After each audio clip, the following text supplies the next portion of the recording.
Kailangan daw ng emergency admission, emergency dialysis para hindi lumala yung aking kidney. Nirush nila yung mga aking ultrasound, mga laboratory, paulit-ulit para maano nila yung aking kondisyon na that I really have a kidney failure.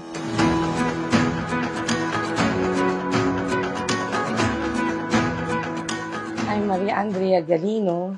They call me Mean or Mary Ann for short. I'm 56 years old this coming November and a mother of 3 kids. Dalawa na lang sila dahil namatay yung isa kong anak. I'm presently working now as a tindera in the medical supplies as my daily routine. I discovered na mayroon akong illness nung ma-admit ako ng 2021. Dinala nila ako sa ER. They found out that mataas ang aking blood sugar, ang aking hypertension, and ang aking creatinine. They advised me to admit para maagapan yung aking kidney. Nakaramdam lang ako ng nahirapan akong huminga, parang mabigat yung dibdib ko.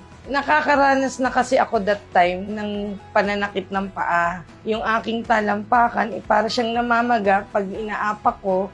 Hindi siya flat, not like before. Sinabi nga na meron din akong diabetic neuropathy. Yun yung pananakit ng aking mga binti na walang pakiramdam minsan.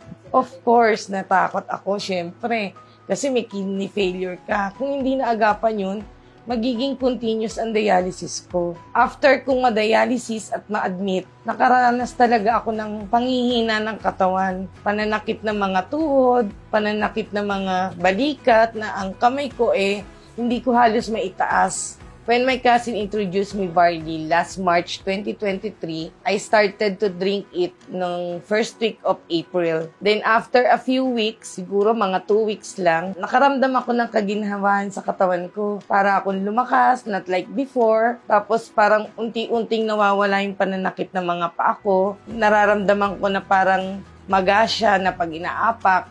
At saka yung parang naglalakad ako na para akong tutumba. Nawala unti-unti sa pag-inom ko lang ng barley. Sometimes I drink twice a day, sometimes once a day. Nagustuhan ko ang lasa ng barley, especially pag malamig siya. Ang sarap-sarap niyang inumin. Through JC Organic Barley, nawawala na yung pananakit ng mga tuhod, pamamanhid ng mga binti ko. Nawala siya sa pag-inom ko lang ng JC Organic Barley.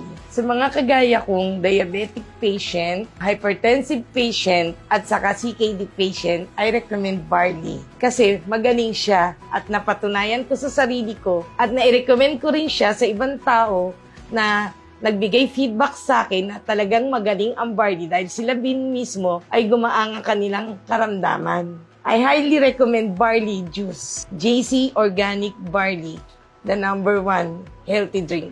Ang pagkakaroon ng healthy lifestyle para sa akin ay isang maganda dahil hahaba ang buhay mo, marami ka pang may experience, maalagaan ko pa ang nangusto ang aking mga anak, especially that I have a special child, matutuunan ko ng kanyang paglaki dahil ako sa sarili ko ay malakas. Kayang-kaya ko siyang alagaan. I am Mean Galino and I choose JC.